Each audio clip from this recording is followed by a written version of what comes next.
Praise the Lord. ദൈവത്തിൻ്റെ അതിപരിശുദ്ധമായ നാമം വാഴ്ത്തപ്പെടുമാറാകട്ടെ. നമുക്ക് ദൈവസന്നിധിയിൽ കൂടി വരുവാനും ദൈവവചനം ചിന്തിക്കുവാനും പ്രാർത്ഥിക്കുവാനും ഒക്കെ കർത്താവ് ഈ ആയുസ്സിൻ്റെ മധ്യത്തിൽ ഈ പരദേശ പ്രയാണത്തിൽ നമുക്ക് കർത്താവ് തരുന്ന എല്ലാ സാഹചര്യങ്ങൾക്കായിട്ടും സാവകാശങ്ങൾക്കായിട്ടും നമുക്ക് ദൈവത്തെ സ്തുതിക്കാം, സ്തോത്രം ചെയ്യാം. ഉൽപ്പത്തി പുസ്തകം 25-ാം അധ്യായം, Genesis chapter 25. Genesis chapter 25 is another chapter of death and burial. അബ്രഹാമിൻ്റെ മരണം, അടക്കം, ഈ കാര്യങ്ങളൊക്കെ പറഞ്ഞിരിക്കുന്ന മറ്റൊരധ്യായമാണ്. അതുപോലെ തന്നെ ഈ അധ്യായത്തിൻ്റെ മറ്റൊരു പ്രത്യേകത, അബ്രഹാമിനോട് ഹാഗാറിനോട് ഒക്കെ ദൈവം ഇതിൻ്റെ മുൻ അധ്യായങ്ങളിൽ വാഗ്ദത്തം ചെയ്ത പലതും, ആ വാഗ്ദത്തങ്ങളൊക്കെയും നിവർത്തിക്കപ്പെട്ടതിൻ്റെ ഒരു തെളിവുള്ള അധ്യായങ്ങളാണ്. പല വാക്യങ്ങളും നമ്മൾ വായിക്കുമ്പോൾ ആ തെളിവുകൾ നമുക്ക് കാണുവാനായിട്ട് കഴിയും. ഇനി തിരഞ്ഞെടുത്തവരൊക്കെ മൺമറഞ്ഞാലും തിരഞ്ഞെടുത്തവൻ പ്രവർത്തിച്ചുകൊണ്ടേയിരിക്കുന്നു എന്നുള്ളത് നമുക്ക് കാണാൻ കഴിയുന്ന ഒരധ്യായം കൂടെയാണ്. അതിൻ്റെ 1-ാം വാക്യം വായിക്കുമ്പോൾ അബ്രഹാം മറ്റൊരു ഭാര്യയെ പരിഗ്രഹിച്ചതായിട്ട് പറയുന്നുണ്ട്, കെതൂറ. ഇത് സാറയുടെ മരണശേഷമാണെന്നും സാറയുടെ മരണത്തിന് മുമ്പാണെന്നും ഒക്കെ അവകാശപ്പെടുന്നുണ്ട്. എന്താണേലും ആ വാദങ്ങളിലോട്ടൊന്നും നമ്മൾ പോകുന്നില്ല.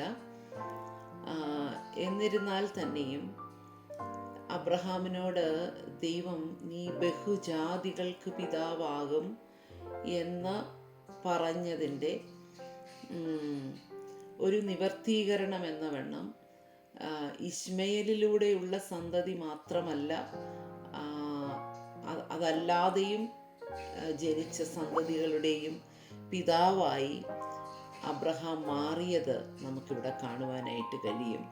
4-ാം വാക്യത്തിൽ മിദ്യാൻ്റെ പുത്രന്മാർ എന്ന് പറയുമ്പോൾ മിദ്യാന്യർ എന്ന് പറയുന്ന ഒരു ജാതി അവിടെ നിന്ന് ഉളവായി വരുന്നത് നമുക്ക് കാണാനായിട്ട് കഴിയും. ഒരു എക്സാമ്പിളായിട്ട് ഞാൻ പറഞ്ഞു എന്നുള്ളതേ ഉള്ളൂ. അപ്പോൾ ദൈവം അബ്രഹാമിനോട് പറഞ്ഞ ഈ വാഗ്ദത്തം, അല്ലെങ്കിൽ പേര് മാറ്റിയിട്ട് ബഹുജാതികളുടെ പിതാവ് എന്നുള്ള പേര് അബ്രഹാം ചുമന്നത് വെറുതെ ആയില്ല എന്നുള്ളത് നമുക്ക് കാണാനായിട്ട് കഴിയും. ഇന്നും നാം തിരിഞ്ഞു നോക്കുമ്പോൾ ലോകത്തിലെ ഒരു ഏകദേശം ഒരു 3 കൂട്ടം ആൾക്കാരെങ്കിലും അബ്രഹാമിൻ്റെ അനുഗ്രഹവും അബ്രഹാമിൻ്റെ സന്തതിയായിട്ടും ഒക്കെ അറിയപ്പെടുന്നുണ്ട്, ഇല്ലേ? ഈ മിസ്രൈമ്യർ എന്ന് ഈ അറബ് കൺട്രീസിലുള്ളവർ അബ്രഹാമിൻ്റെ സന്തതികളായിട്ട് അറിയപ്പെടുന്നു. ജൂയിഷ് പീപ്പിൾ അബ്രഹാമിൻ്റെ സന്തതികളായിട്ട് അറിയപ്പെടുന്നു. നാം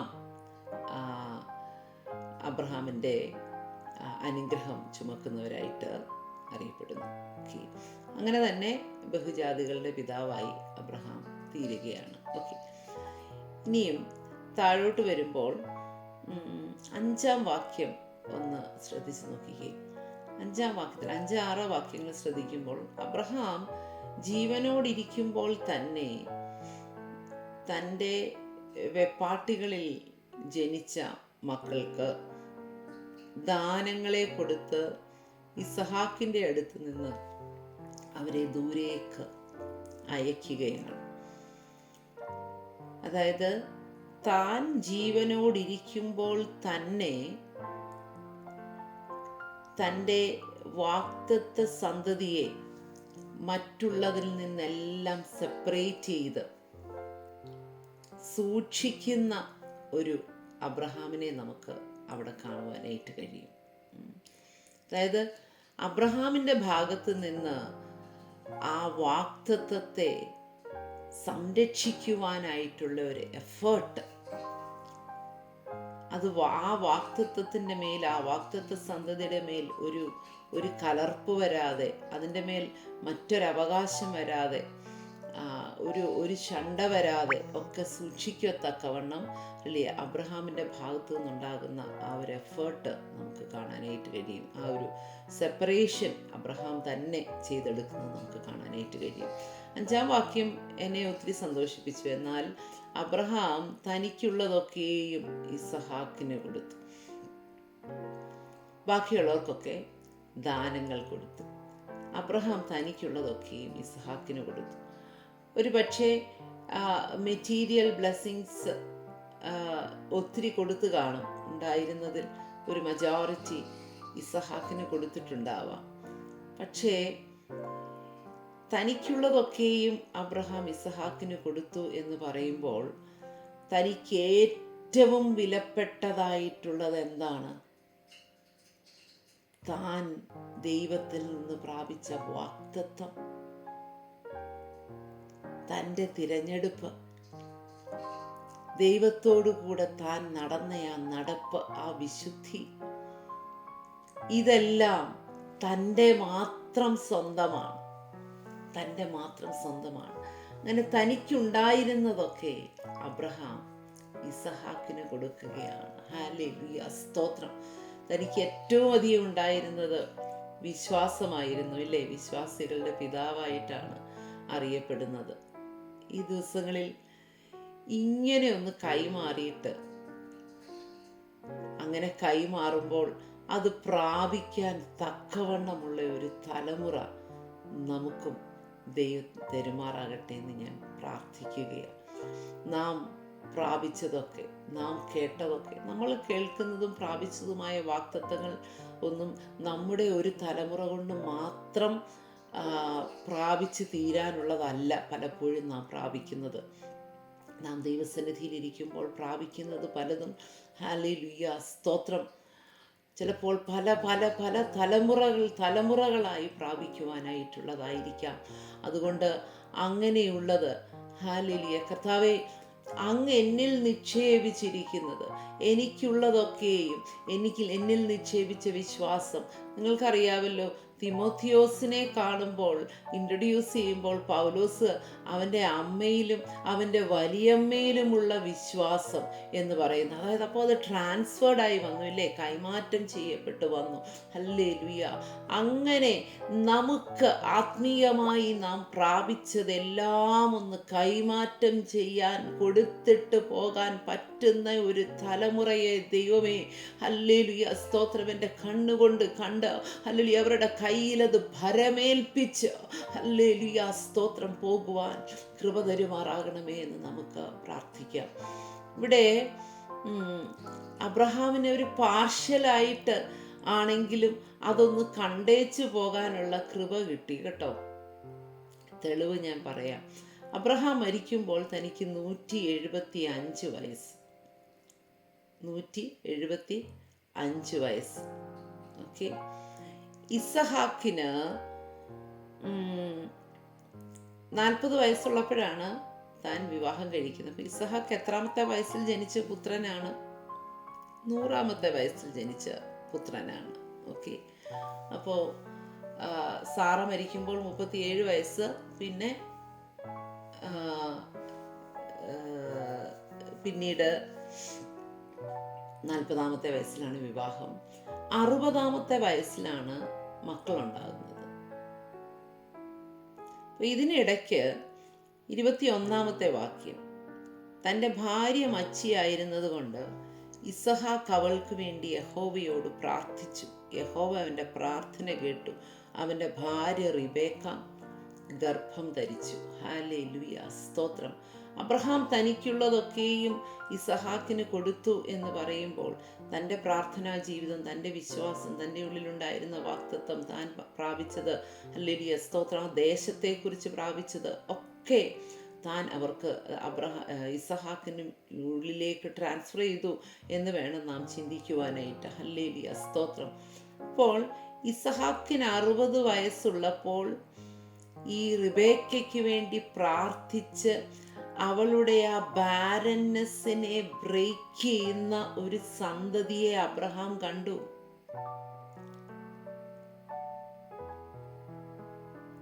നമ്മൾ കാൽക്കുലേറ്റ് ചെയ്ത് നോക്കുമ്പോൾ അബ്രഹാമിന്റെ മരണം എപ്പോഴാണ് സംഭവിക്കുന്നത്? യാക്കോബിനും ഏശാവിനും 15 വയസ്സുണ്ടന്നേരം. ഹല്ലേലൂയ. കാരണം 175-ാമത്തെ വയസ്സിലാണ് താൻ മരിക്കുന്നത്. ഹല്ലേലൂയ. ഞാൻ വിശ്വസിക്കുകയാ, ഇസഹാക്കിനപ്പുറം ഈ വാഗ്ദത്തം ചുമക്കാനുള്ള യാക്കോബിനെയും കൂടെ കണ്ടിട്ട അബ്രഹാം പോയത്. സ്തോത്രം, സ്തോത്രം. അതായത് നാം ദൈവത്തിൽ നിന്ന് പ്രാപിച്ച ദർശനം, നാം ദൈവത്തിൽ നിന്ന് പ്രാപിച്ച വാഗ്ദത്തം, ഇതൊക്കെ ചുമക്കാൻ പറ്റുന്ന ഒരു കൊച്ചു തലമുറയും കൂടെ കണ്ടിട്ട് പോകാനുള്ള ഒരു ഭാഗ്യം തമ്പുരാൻ നമുക്ക് അങ്ങനെ ഒരു ആയുസ് വെച്ചിട്ടുണ്ടെങ്കിൽ, അങ്ങനെ ഒരു ആയുസ് അങ്ങനെ സന്തോഷത്തോടെ മരിച്ച് 8-ാം വാക്യത്തിൽ അബ്രഹാമിനെ കുറിച്ച് പറയുന്നു, അബ്രഹാം വയോധികനും കാലസമ്പൂർണനുമായി നല്ല വാർദ്ധക്യത്തിൽ പ്രാണനെ വിട്ടു മരിച്ചു തൻ്റെ ജനത്തോട് ചേർന്നു. ഹല്ലേലൂയ. അബ്രഹാം തനിക്കുള്ളതൊക്കെയും ഇസഹാക്കിന് കൊടുത്തു എന്ന് പറയുമ്പോൾ 17-ാം അധ്യായത്തിൻ്റെ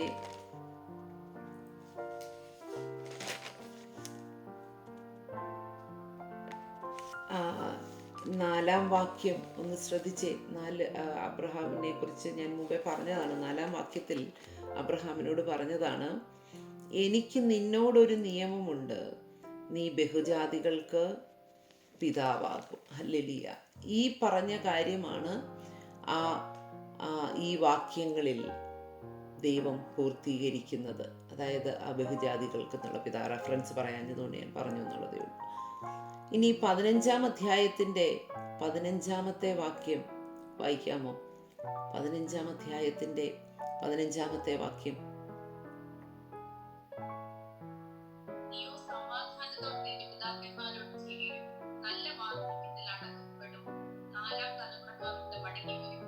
ആമേൻ.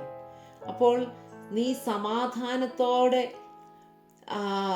ഈ വളരെ സ്വസ്ഥതയോടുകൂടെ നിന്റെ ജീവിതം ഇവിടെ അവസാനിപ്പിക്കുമെന്നും നല്ല വാർദ്ധക്യത്തിൽ അടക്കപ്പെടുമെന്നും ദൈവത്തിൽ നിന്ന് അബ്രഹാം കേട്ടത് അതുപോലെ ഇവിടെ സംഭവിക്കുകയാണ്. വയോധികനായി കാലസമ്പൂർണനായി നല്ല വാർദ്ധക്യത്തിൽ തൻ്റെ പ്രാണനെ വിട്ടു. സ്തോത്രം. ഹല്ലേലൂയ. തന്നോട് പറഞ്ഞ കാര്യങ്ങളെല്ലാം നടക്കുകയാണ്. പക്ഷേ ഇത് കഴിഞ്ഞിട്ട് നമുക്ക് വായിക്കാൻ കഴിയുന്ന ഒരു കാര്യമുണ്ട്. 11-ാമത്തെ വാക്യം. അബ്രഹാം മരിച്ച ശേഷം ദൈവം അവൻ്റെ മകനായ ഇസഹാക്കിനെ അനുഗ്രഹിച്ചു. ഇസഹാക്ക് ബേർ ലഹയിരോയിക്ക് അരികെ പാർത്തു. ഹല്ലേലൂയ. സ്തോത്രം. അതായത് അബ്രഹാം മരിച്ചു. അബ്രഹാമിനെയാണ് വിളിച്ചതും തിരഞ്ഞെടുത്തതും കൊണ്ടുവന്നതും എല്ലാം. ഹല്ലേലൂയ. സ്തോത്രം. അപ്പോൾ വിളിക്കപ്പെട്ടവൻ, വിളി കേട്ടവൻ, വിളി അനുസരിച്ചവൻ, വിളി അനുസരിച്ച് നടന്നവൻ, വിശ്വസിച്ചവൻ, അദ്ദേഹം ഈ ലോകത്തിൽ നിന്ന് മാറ്റപ്പെട്ടു. പക്ഷേ വിളിച്ച ദൈവം he is still working. The purpose and the promise continues. ദൈവം വീണ്ടും തുടർന്നും പ്രവർത്തിക്കുകയാണ്. അടുത്തയാളിനെ ദൈവം അനുഗ്രഹിക്കുകയാണ്. ഹല്ലേലൂയ. സ്തോത്രം. അടുത്തയാളിനെ അനുഗ്രഹിച്ച് തൻ്റെ മേൽ, അതായത് കനാൻ ദേശം അല്ലെങ്കിൽ വാഗ്ദത്ത ദേശം അല്ല, മശിഹ എന്ന് പറയുന്ന വാഗ്ദത്തം തുടരുകയാണ്. അത് തിരഞ്ഞെടുക്കപ്പെട്ട അബ്രഹാമിനോടുകൂടി താൻ കാലസമ്പൂർണനും വയോധിനുമായി നല്ല വാർദ്ധക്യത്തിൽ മരിച്ച് അടക്കപ്പെട്ടപ്പോൾ അവസാനിച്ചില്ല. ഹല്ലേലൂയ. നമുക്ക് പ്രത്യാശ നൽകുന്ന ഒരു കാര്യമാണ്. നമ്മുടെ ഉള്ളിൽ ദൈവം തന്ന ദർശനങ്ങൾ നമ്മോടുകൂടെ തീർന്നു പോവുകയില്ല. ഹല്ലേലൂയ. അത് തുടരുവാൻ തക്കവണ്ണം ദൈവം വിശ്വസ്തനാണ്. ദൈവം നമ്മുടെ കാലശേഷവും പ്രവർത്തിച്ചു കൊണ്ടിരിക്കും എന്നുള്ള ഒരു ഉറപ്പ് ഈ ദിവസങ്ങളിൽ നമുക്ക് ദൈവത്തിൽ നിന്ന് പ്രാപിക്കാം. കർത്താവ് ഹല്ലേലൂയ സ്തോത്രം നമ്മെ സഹായിക്കുമാറാകട്ടെ. ഹല്ലേലൂയ. ആ ഒരു വിശ്വാസം, ആ ഒരു ഉറപ്പ് ഹല്ലേലൂയ ദൈവം നമ്മുടെ ഉള്ളിൽ ഹല്ലേലൂയ ഈ ദിവസങ്ങളിൽ തരുമാറാകട്ടെ എന്ന് ഞാൻ പ്രാർത്ഥിക്കുന്നു. ഹല്ലേലൂയ സ്തോത്രം. ഇവിടെ നിങ്ങൾ 10-ാം വാക്യം വായിച്ചേ. ഹല്ലേലൂയ. 10-ാം വാക്യത്തിൽ ഇങ്ങനെയാണ് വായിക്കുന്നത്: അബ്രഹാം ഇത്രയുടെ വിലയ്ക്ക് വാങ്ങിയ നിലത്ത് തന്നെ അവിടെ അബ്രഹാമിനെ അവൻ്റെ ഭാര്യയെ സാറായെ അടക്കം ചെയ്തു. ഇതിനു മുമ്പ് ഞാൻ പറഞ്ഞു ഇല്ലേ, താൻ വില കൊടുത്ത് ഒരു ബെറിയൽ ഗ്രൗണ്ട് തൻ്റെ വാഗ്ദത്ത ദേശത്ത് ആദ്യമായിട്ട് താൻ സ്വന്തമാക്കി അവിടെ അടക്കുകയാണ്. ഹല്ലേലൂയ സ്തോത്രം. ഇവിടെ 9-ാം വാക്യത്തിൽ വായിക്കുന്ന അവൻ്റെ പുത്രന്മാരായ ഇസഹാക്കും ഇശ്മായേലും കൂടി 2 പേരും കൂടെ ചേർന്നാണ് ഇവിടെ അടക്കം നടക്കുന്നത്. ഹല്ലേലൂയ സ്തോത്രം. അപ്പോൾ ഹാഗാറിനെ ഇറക്കി വിട്ടു. ഹാഗാർ പോയി, ഇശ്മായേൽ വേറെ ആയിപ്പോയി. പിന്നീട് അവരുമായിട്ട് യാതൊരു ബന്ധവും ഇല്ലാതെയല്ല ജീവിച്ചത്. ഹല്ലേലൂയ സ്തോത്രം. തൻ്റെ അപ്പൻ മരിച്ചുപോയി എന്ന് കണ്ടിട്ട് വന്ന് അടക്കം ചെയ്യുവാൻ അവൻ വന്നപ്പോൾ അവനോടുകൂടെ സഹകരിക്കുവാൻ ഇസഹാക്കിനോടുകൂടി സഹകരിക്കുവാൻ ഇശ്മായേൽ. എന്തുമാത്രം വെറുപ്പ് അകത്ത് സൂക്ഷിക്കേണ്ട ഒരുവനാണ് ഇശ്മായേൽ.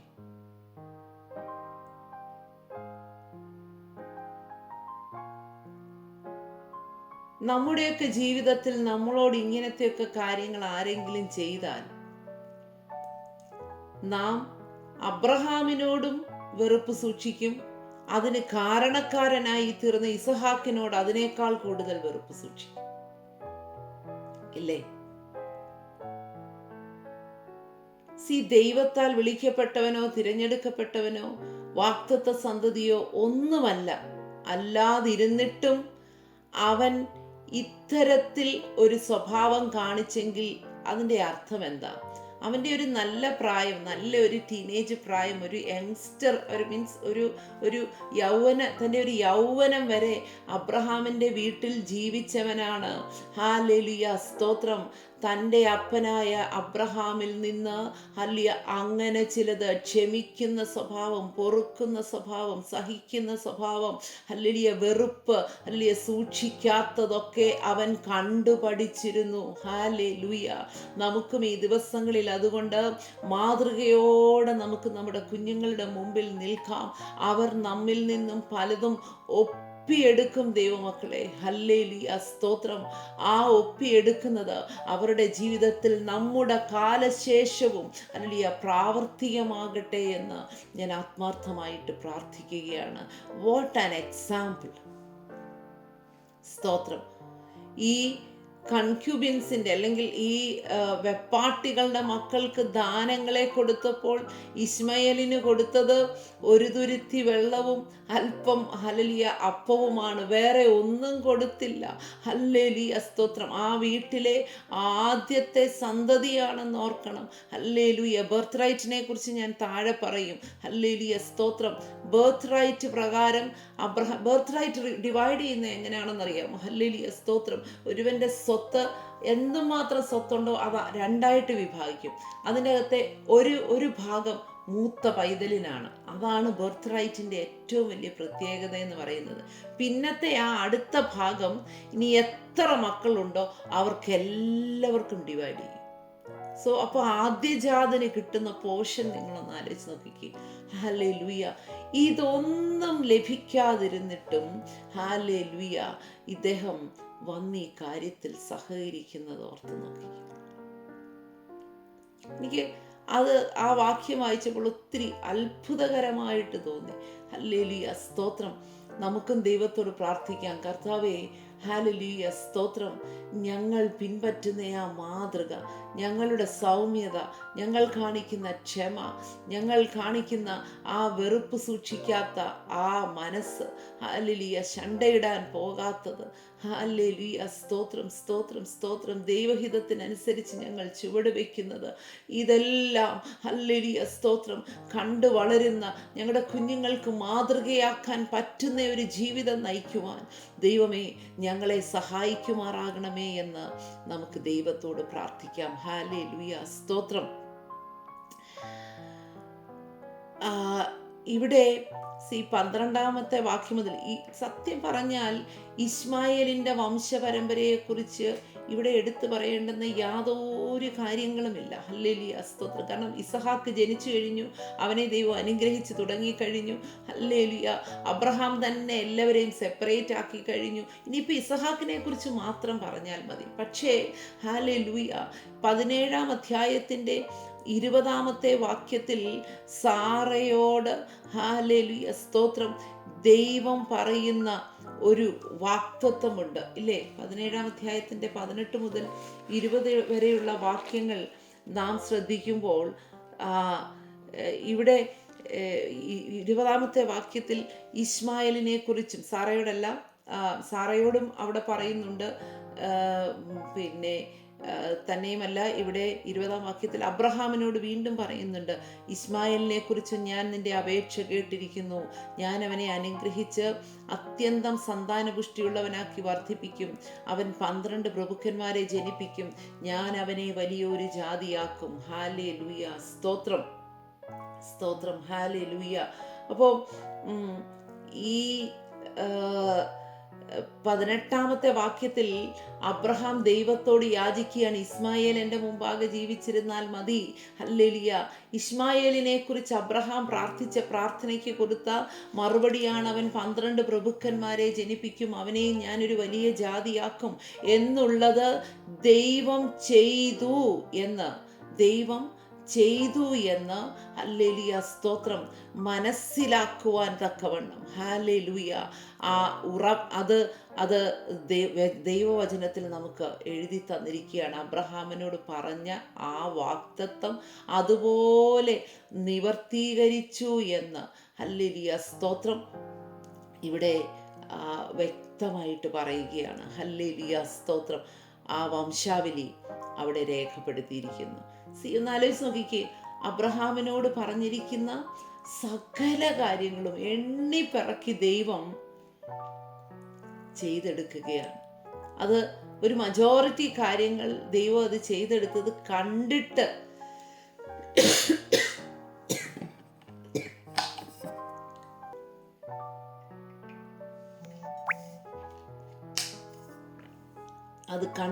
പോകാൻ ദൈവം അബ്രഹാമിനെ സഹായിക്കുകയും ചെയ്തു എന്ന് ഓർക്കുക.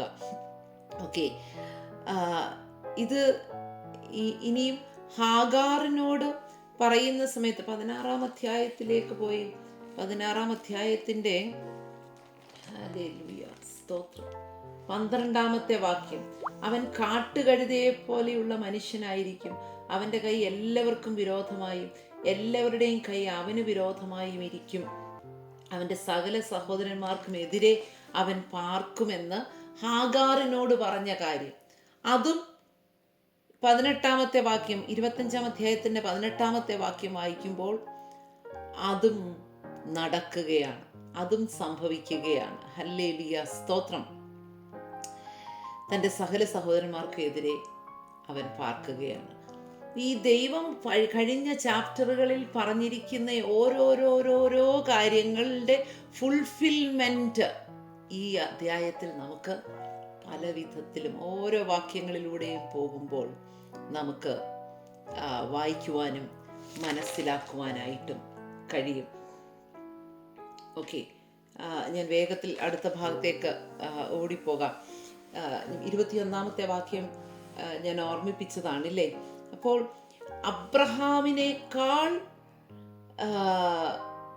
ശക്തനായി ഇസഹാക്ക് വരികയാണ്. ഹല്ലേലൂയ, സ്തോത്രം. സാറയുടെ ബാരൻനെസ് ബ്രേക്ക് ചെയ്തത്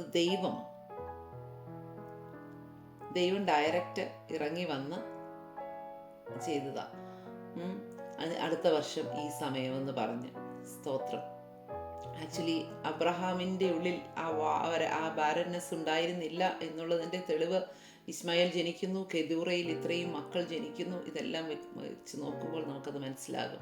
പക്ഷേ ഇവിടെ ഇസഹാക്ക് പ്രാർത്ഥിച്ച് റിബേക്കയുടെ ബാരൻനെസ്സിൽ നിന്നകത്തുനിന്ന് അവളെ പുറത്തു കൊണ്ടുവരികയാണ്. സ്തോത്രം. ഈ ദിവസങ്ങളിൽ നമ്മേക്കാൾ ശക്തന്മാരായ ശക്തമതികളായ തലമുറകൾ ഉളവായി വരട്ടെ. നമുക്ക് ചെയ്യാൻ കഴിഞ്ഞതിനും നമുക്ക് വിശ്വസിക്കാൻ കഴിഞ്ഞതിനുമൊക്കെ ഒത്തിരി പരിമിതികളും പരിധികളുമൊക്കെ ഉണ്ടായിരുന്നു. എന്നാൽ അതിൻ്റെ അപ്പുറത്തേക്ക് ചുവടെടുത്ത് വയ്ക്കുന്ന ഇസഹാക്കുമാർ, ഹല്ലേലൂയ, സ്തോത്രം, വളർന്നു വന്ന് നിൽക്കുന്നത് കാണാൻ. ഞാൻ മുമ്പേ പറഞ്ഞല്ലോ, അബ്രഹാമിൻ്റെ 160 വയസ്സിലാണ് ഇവർക്ക് മക്കളുണ്ടാകുന്നത്. പിന്നെയും 15 വർഷം താൻ ജീവിച്ചിരുന്ന ഇസഹാക്ക് പ്രാർത്ഥിച്ച് ബ്രേക്ക് ചെയ്ത ആ ബാരൻനെസ്സിൻ്റെ റിസൾട്ട് തൻ്റെ മുമ്പിൽ കൂടെ 15 വർഷം ഓടി നടക്കുന്നത് കണ്ടേച്ച് പോകാൻ അബ്രഹാമിന് കൃപ ദൈവം കൊടുത്തു. ഹല്ലേലൂയ, സ്തോത്രം. അപ്പോൾ അങ്ങനെയുള്ള ഒരു ഇസഹാക്കിനെ നമുക്ക് കാണാൻ കഴിയും. ഇനി നമ്മൾ ഇസഹാക്കിനെ കുറിച്ച് അടുത്ത ചാപ്റ്ററുകളിലൊക്കെ പഠിക്കുമ്പോൾ എത്ര മാത്രം നമ്മൾ പലപ്പോഴും അബ്രഹാമിനെയും യാക്കോബിനെയും ഒക്കെ ശക്തന്മാരായിട്ട് കാണാറുണ്ട്. ഇസഹാക്കിനെ കുറിച്ച് നമ്മൾ അത്രയും അങ്ങനെ ചിന്തിക്കാറില്ല. പക്ഷേ ഇവരുടെ രണ്ടുപേരുടെ ഇടയിൽ നിൽക്കുന്ന ഇസഹാക്ക്, ഹല്ലേലൂയ, സ്തോത്രം, ഭയങ്കര ശക്തനായിരുന്നു. തൻ്റെ വിശ്വാസത്തിലും തൻ്റെ കാഴ്ചപ്പാടിലും തൻ്റെ ജീവിതത്തിലും തൻ്റെ തിരഞ്ഞെടുപ്പിലും എല്ലാം താൻ ശക്തനായിരുന്നു എന്നുള്ളത് നമുക്ക് മനസ്സിലാക്കുവാനായിട്ട് കഴിയും. എനിവേ, ഇവളുടെ ഉള്ളിൽ ശിശുക്കൾ തിങ്ങുകയാണ്. അവൾ ദൈവത്തോട് ആലോചന ചോദിക്കാൻ പോകുന്നു. ആദ്യം പുറത്തു വന്നത് ഏശാവാണെന്ന് നമുക്കറിയാം. പക്ഷേ കാലെ പിടിച്ചുകൊണ്ട് യാക്കോബ് പുറത്തു വന്നു. ഞാൻ അല്പം മിഡ്വൈഫറി ഒക്കെ ഒന്ന് ചിന്തിച്ചു പോയി ഈ ഭാഗം ചിന്തിച്ചപ്പോൾ. ഒരു കോംപ്ലിക്കേറ്റഡ് ഡെലിവറി ആയിരുന്നു യാക്കോബിൻ്റെ ഇതില്ലേ. ഹല്ലേലൂയ. ഹെഡാണ് ആദ്യം പുറത്തു വരേണ്ടത്, പകരം കൈയാണ് പുറത്തു വന്നത്. ഹല്ലേലൂയ, സ്തോത്രം. അപ്പം എത്ര കോംപ്ലിക്കേറ്റഡ് ആയിരുന്നിരിക്കണം ആ ഡെലിവറി. ഹല്ലേലൂയ, സ്തോത്രം.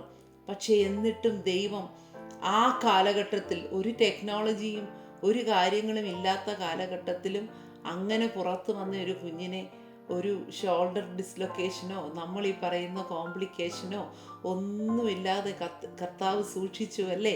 ഹല്ലേലൂയ, സ്തോത്രം. വാഗ്ദത്തമുണ്ടോ? ഹല്ലേലൂയ. ഇനി അതിൻ്റെ ജനനം മുതൽ ഹല്ലേലൂയ എന്തെങ്കിലുമൊക്കെ പാകപ്പിഴകൾ വന്നാലും തമ്പുരാൻ അതിനെ ഭംഗിയായി സൂക്ഷിച്ച് നടത്തും എന്നുള്ളതിൻ്റെ ഒരു തെളിവാണ്. ഇനിയും നിങ്ങളിത് കേട്ടിട്ടുണ്ടോ എന്നെനിക്ക് അറിയത്തില്ല. ഞാനിതൊക്കെ ഇങ്ങനെ വായിക്കുമ്പോൾ എനിക്കൊരല്പം കുസൃതിയുള്ള മനസ്സുള്ളത് കൊണ്ട് അങ്ങനെയും കൂടെ ഒക്കെ ഞാൻ ചിന്തിക്കാറുണ്ട്. ഒരു ട്വിൻസിനെ കുറിച്ച് നമ്മൾ പറയുമ്പോൾ നിങ്ങളങ്ങനെ കേട്ടിട്ടുണ്ടോ എന്ന് എനിക്കറിയത്തില്ല. ഈ രണ്ടാമത് ജനിക്കുന്ന കുഞ്ഞിനെയാണ് മൂത്ത പൈതലായിട്ട് കൗണ്ട് ചെയ്യുന്നത്. കേട്ടിട്ടുണ്ടോ അത്? ട്വിൻസിൻ്റെ കൂട്ടത്തിൽ സെക്കൻഡ് ബോണിനെയാണ് എൽഡസ്റ്റ് ആയിട്ട് കൗണ്ട് ചെയ്യുന്നത്, മൂത്ത പൈതലായിട്ട് കൗണ്ട് ചെയ്യുന്നത്. നമ്മളെപ്പോഴും ആദ്യം ജനിച്ച കുഞ്ഞിനെയാണ്, ഒരു മിനിറ്റെങ്കിലും മുമ്പേ ജനിച്ച കുഞ്ഞിനെയാണ് നമ്മൾ മൂത്തതായിട്ട് എപ്പോഴും പറയുന്നത്. പക്ഷേ വാസ്തവത്തിൽ അങ്ങനെയല്ല. രണ്ടാമത് ജനിച്ച കുഞ്ഞിനെയാണ് മൂത്തവനായിട്ട് കൗണ്ട് ചെയ്യുന്നത്. ഞാൻ ഇങ്ങനെ ചിന്തിക്കുകയായിരുന്നു, ഒരു പക്ഷേ അങ്ങനെ കൗണ്ട് ചെയ്യാനായിട്ട് കാരണം അവർ ഈ മറ്റേ ആൾ പുറത്തു പോകാനായിട്ടുള്ള തിരക്കിനിടയിൽ അല്പം പക്വത പ്രാപിച്ച് മൂത്തയാൾ ഒതുങ്ങിക്കൊടുക്കുന്നത് കൊണ്ട് ആയിരിക്കാം ഇവരെ മൂത്തവരായിട്ട് കൗണ്ട് ചെയ്യുന്നത് എന്ന് ഞാൻ ചിന്തിച്ചു. അതും ആയിരിക്കത്തില്ല. ഇവിടെ ഇതാ അങ്ങനെ പുറത്തു വന്നിട്ടും അവൻ മറ്റവൻ്റെ ജ്യേഷ്ഠാവകാശം വിറ്റ് അല്ലെങ്കിൽ വാങ്ങിച്ച് ഇവൻ മൂത്തവനായിട്ട് മാറുകയാണ്. ഹല്ലേലൂയ, സ്തോത്രം. നിങ്ങളൊന്ന് ഓർത്ത് നോക്കിക്കേ, 30-ാമത്തെ വാക്യത്തിലെ നമുക്ക് പലപ്പോഴും നമ്മൾ പഠിച്ചിട്ടും വായിച്ചിട്ടും ഒക്കെയുള്ള ഭാഗമാണ് എങ്കിൽ പോലും ഈ ബർത്ത് റൈറ്റ് എന്ന് പറയുന്നത് ഒരു ഭയങ്കര സംഭവമാണ് കേട്ടോ. ജ്യേഷ്ഠാവകാശം എന്ന് പറയുന്നത് മുമ്പേ ഞാൻ സ്വത്തിൻ്റെ കാര്യത്തിൽ അത് ഞാൻ പറഞ്ഞല്ലോ, ഹല്ലേലൂയ സ്തോത്രം. പക്ഷേ ഈ ബർത്ത് റൈറ്റ് മറ്റൊരു പ്രത്യേകത എന്താണെന്ന് അറിയാമോ? The covenant blessings are always transferred in to the first born. ഉടമ്പടിയിലൂടെ ലഭിക്കുന്ന അനുഗ്രഹം അത് ആദ്യജാതന്മാരുടെ മേലാണ്, അല്ലെങ്കിൽ ആദ്യജാതനാണെങ്കിൽ ആ ജ്യേഷ്ഠാവകാശം ബർത്ത് റൈറ്റിലൂടെ അവരിലേക്കാണത് ട്രാൻസ്ഫർ ചെയ്യപ്പെടുന്നത്. ഹല്ലേലൂയ സ്തോത്രം. എന്നാൽ നാം വേദപുസ്തകത്തിലുടനീളം ശ്രദ്ധിച്ചു നോക്കിയാൽ അതല്ലാതെ മറ്റു പലരിലേക്കും ട്രാൻസ്ഫർ ചെയ്യപ്പെട്ടത് നമുക്ക് കാണാനായിട്ട് കഴിയും. ജോസഫിന്റെ ജീവിതം വെച്ച് നോക്കുമ്പോൾ ഹല്ലേലൂയ രൂപേൻ അല്ല, ഹല്ലേലൂയ സ്തോത്രം, ജോസഫാണ് ബ്ലെസ്ഡ് ആയിട്ട് മാറിയത്. അവനിലൂടെയാണ് അനുഗ്രഹം വന്നത്. ഹല്ലേലൂയ ദാവീദിന്റെ ജീവിതം വെച്ച് നോക്കുമ്പോൾ ഹല്ലേലൂയ അവന്റെ ജ്യേഷ്ഠന്മാരെ എല്ലാം മാറ്റി നിർത്തിയാണ് ദൈവം അവനെ തിരഞ്ഞെടുക്കുന്നത്. ഇങ്ങനെ പലരെയും നമുക്ക് ദൈവവചനത്തിൽ കാണാനായിട്ട് കഴിയും. അപ്പോൾ ഹല്ലേലൂയ സ്തോത്രം, നമ്മുടെയും ജീവിതത്തിൽ ഹല്ലേലൂയ സാധ്യതയില്ലാതിരുന്ന ബർത്ത് റൈറ്റ് ബ്ലെസ്സിങ്സ് വന്നു വീണതിന് സ്തോത്രം ചെയ്യണം. ഈ ബർത്ത് റൈറ്റ് ബ്ലെസ്സിങ്സ് വാസ്തവത്തിൽ പഠിക്കണമെന്നുണ്ടെങ്കിൽ എഫേസ്യ ലേഖനത്തിലേക്ക് പോകണം കേട്ടോ. എഫേസ്യ ലേഖനത്തിലേക്ക് പോകുമ്പോൾ അവിടെ നമുക്ക് ഈ ബർത്ത് റൈറ്റ് ബ്ലെസ്സിങ്സ് കുറച്ചുകൂടെ വ്യക്തമായിട്ട് പഠിക്കുവാനായിട്ട് നമുക്ക് കഴിയും. ഹല്ലേലൂയ സ്തോത്രം. അതിനകത്തു നിന്നും നമുക്ക് പഠിക്കാൻ കഴിയുന്ന കാര്യം എന്താണെന്നറിയാമോ? എവ്രി സ്പിരിച്വൽ ബ്ലെസ്സിങ്സ്, ഹല്ലേലൂയ സ്തോത്രം, നാം ക്രിസ്തുവിൽ അങ്ങനെ ജനിക്കപ്പെട്ടു എന്നുള്ള ഒരൊറ്റ കാരണം കൊണ്ട് ഹല്ലേലൂയ സ്തോത്രം നമുക്ക് ലഭിക്കുന്ന ഹല്ലേലൂയ സ്തോത്രം ബർത്ത് റൈറ്റ് ബ്ലെസ്സിങ്സ് എന്തൊക്കെയാണ് ഞാൻ എഴുതി വെച്ചിരിക്കുന്ന സമയം പോയല്ലോ, ഞാൻ വേഗത്തിൽ ഞാനങ്ങ് വായിക്കാം. എവ്രി സ്പിരിച്വൽ ബ്ലെസ്സിങ്സ്, എല്ലാ ആത്മീയ അനുഗ്രഹങ്ങൾ. പിന്നെ the blessing of being chosen in Jesus, ക്രിസ്തുവേശുവിൽ തിരഞ്ഞെടുക്കപ്പെട്ടിരിക്കുന്നതിൻ്റെ അനുഗ്രഹം. Then adoption in to God's family, ദൈവത്തിൻ്റെ കുടുംബത്തിലേക്ക് ദത്തെടുക്കപ്പെട്ടിരിക്കുന്ന ആ ഒരു അനുഗ്രഹം. ഹല്ലേലൂയ സ്തോത്രം. Complete acceptance by God in Jesus, യേശുവിലൂടെ ആ പിതാവിൽ നിന്ന് നമുക്ക് ലഭ്യമാകുന്ന ആ ഒരു കംപ്ലീറ്റ് അക്സെപ്റ്റൻസ് നമുക്ക് ബർത്ത് റൈറ്റ് മുഖാന്തരം കിട്ടുന്നതാണ്. Redemption from our slavery to sin, ആ പാപം നിമിത്തമുണ്ടായിരുന്ന ആ പാപത്തിൻ്റെ അടിമത്തത്തിൽ നിന്ന് ഹല്ലേലൂയ സ്തോത്രം നമുക്ക് കിട്ടുന്ന മോചനം. Hallelujah true and total forgiveness, പൂർണ്ണമായും ഹല്ലേലൂയ സ്തോത്രം പൂർണ്ണമായിട്ടുള്ള ആ ഒരു ക്ഷമ, നമ്മുടെ പാപത്തിൻ്റെ മേൽ ഹല്ലേലൂയ നമുക്ക് കിട്ടിയിരിക്കുന്ന ആ ഒരു ക്ഷമ. അതുപോലെ the relation and knowledge of the mystery of God's will, ദൈവിക ആ മർമ്മങ്ങളുടെ ആ ഒരു അറിവ് ഹല്ലേലൂയ സ്തോത്രം നമുക്ക് ലഭ്യമാകുന്നത്. ആൻഡ് ഇറ്റേണൽ ഇൻഹെറിറ്റൻസ്, നിത്യമായിട്ടുള്ള ആ ഒരു അവകാശം. The guarantee of the indwelling Holy Spirit, hallelujah സ്തോത്രം, നിലനിൽക്കുന്ന അകത്ത് വസിക്കുവാൻ തയ്യാറായി നമുക്ക് ലഭ്യമാകുന്ന പരിശുദ്ധാത്മാവിൻ്റെ അനുഗ്രഹം. ദൈവീക കുടുംബത്തിലേക്ക് ജനിച്ചു വീണത് നിമിത്തം നമുക്ക് ലഭിക്കുന്ന ബർത്ത് റൈറ്റ് ബ്ലെസ്സിങ്സ് ആണ് ഞാൻ നിങ്ങളെ വായിച്ചു കേൾപ്പിച്ചത്. ഹല്ലേലൂയ സ്തോത്രം. ഇവിടെ അപ്പോൾ ഈ ബർത്ത് റൈറ്റിന് ഒത്തിരി അനുഗ്രഹങ്ങളുണ്ട്. ഇത് മുഴുവൻ ഒരു നൈമിഷികമായ കാര്യത്തിന് വേണ്ടി, ഹല്ലേലൂയ സ്തോത്രം, താൻ വെറുതെ കളയുകയാണ്. താൻ അവിടെ പറയുന്നത്, ഞാൻ മരിച്ചു പോകുമല്ലോ, മരിക്കുമാറായിരിക്കുന്നുവല്ലോ, അപ്പോൾ പിന്നെ ഇനി ഇത് വെച്ചോണ്ടിരുന്നിട്ട് എന്താ കാര്യം എന്നുള്ളതാണ് ഏശാവിൻ്റെ ഒരു ചിന്ത. ഓർത്തു നോക്കിക്കേ, ഹല്ലേലൂയ, സ്തോത്രം. താൻ മരിച്ച് എനിവേ എന്താണേലും മരിക്കും, പിന്നെ ഇനിയിപ്പോൾ ഇതൊക്കെ ചുമന്നുകൊണ്ട് പോയിട്ട് എന്ത് കാര്യം എന്നുള്ളതാണ് താൻ ചിന്തിച്ചത്. പക്ഷേ ഈ ഭൂമിയിൽ ഈ ആയുസ്സിൽ ജീവിക്കുമ്പോൾ ഹല്ലേലൂയ, ഈ ബർത്ത് റൈറ്റിലൂടെ എനിക്ക് ലഭ്യമാകാൻ സാധ്യതയുള്ള അനുഗ്രഹങ്ങൾ എൻ്റെ നിസ്സാരമായിട്ടുള്ള താൽക്കാലികമായിട്ടുള്ള ജഡത്തിൻ്റെ അഭിലാഷം പൂർത്തീകരിക്കാനായിട്ടുള്ള ആ വ്യഗ്രതയിൽ നഷ്ടപ്പെട്ടു പോകുവാനായിട്ട് ഇടയാകരുത് ദൈവമക്കളെ. ഹല്ലേലൂയ, സ്തോത്രം. അത് നാം വളരെയധികം ശ്രദ്ധിക്കേണ്ടുന്ന ഒരു കാര്യമാണ്. ഹല്ലേലൂയ. എബ്രായ ലേഖനം 12-ാം അധ്യായത്തിൻ്റെ 15-ാമത്തെ വാക്യത്തിലേക്കൊക്കെ പോകുമ്പോൾ ഹല്ലേലൂയ, സ്തോത്രം, നമുക്ക് ഈ കാര്യം കുറച്ചുകൂടെ ഹല്ലേലൂയ മനസ്സിലാക്കുവാനായിട്ട് കഴിയും. ഹല്ലേലൂയ. ജ്യേഷ്ഠാവകാശം യാക്കോബിന് വിറ്റു. ഹല്ലേലൂയ. ഈ അധ്യായത്തിൽ നിന്ന് നാം പഠിക്കേണ്ടുന്ന മറ്റൊരു സത്യമാണ് ഹല്ലേലൂയ, താൽക്കാലിക സുഖങ്ങൾക്ക് വേണ്ടി, ജഡത്തിൻ്റെ അഭിലാഷം നിവർത്തിക്കുവാൻ വേണ്ടി ഹല്ലേലൂയ, സ്തോത്രം, ദൈവീകമായി നമുക്ക് ദാനമായി ലഭിച്ചിരിക്കുന്ന ആ ബർത്ത് റൈറ്റ് അനുഗ്രഹങ്ങൾ, കവനന്റ് ബ്ലെസ്സിങ്സ് വിറ്റുകളയരുത്. നിങ്ങൾ ആലോചിച്ച്, ഇവർ ഇരട്ട കുട്ടികളാണ്. ഇവർക്ക് രണ്ടുപേരിൽ യാക്കോബിന് വേണമെങ്കിൽ ആദ്യജാതനായി പുറത്തു വരാമായിരുന്നു, അതിനുള്ള സാധ്യതയുണ്ടായിരുന്നു. അപ്പോൾ നിങ്ങളൊന്ന് ആലോചിച്ച് നോക്കി, ഭാഗ്യവശാൽ, കൃപയാൽ ഹല്ലേലൂയ, സ്തോത്രം, ഒരു സാധ്യതകളും ഇല്ലാതിരുന്ന ഇടത്താണ് ഹല്ലേലൂയ, സ്തോത്രം, തനിക്ക് ഈ അനുഗ്രഹം വീണ് കിട്ടിയത്. ഹല്ലേലൂയ. ആ വീണ് കിട്ടിയ അനുഗ്രഹം വിറ്റുകളയുവാൻ ഒരിക്കലും ഇടയാകരുതെന്ന് പ്രാർത്ഥിക്കാം. ഞാൻ മുമ്പേ വായിച്ചു കേട്ട കാര്യങ്ങൾ ഹല്ലേലൂയ നിങ്ങൾ ഓർക്കുന്നല്ലോ. Adoption in to God's family, hallelujah, the blessing of being chosen in Jesus, every spiritual blessing, complete acceptance by God in Jesus, redemption, hallelujah, സ്തോത്രം, true and total forgiveness, ഇതെല്ലാം നമുക്ക് ഹല്ലേലൂയ കൃപയാൽ ലഭിച്ചതാ ദൈവമക്കളെ. യാതൊരു സാധ്യതയും ഉണ്ടായിരുന്നില്ല. ആ കുടുംബത്തിലേക്ക്, ആ ദൈവീക കുടുംബത്തിലേക്ക് ജനിച്ചു വീണു എന്നുള്ള ഒരൊറ്റ കാരണം കൊണ്ട് നമുക്ക് കിട്ടുന്ന ബർത്ത് റൈറ്റ് ബ്ലെസ്സിങ്സ് ആണിത്. ഇത്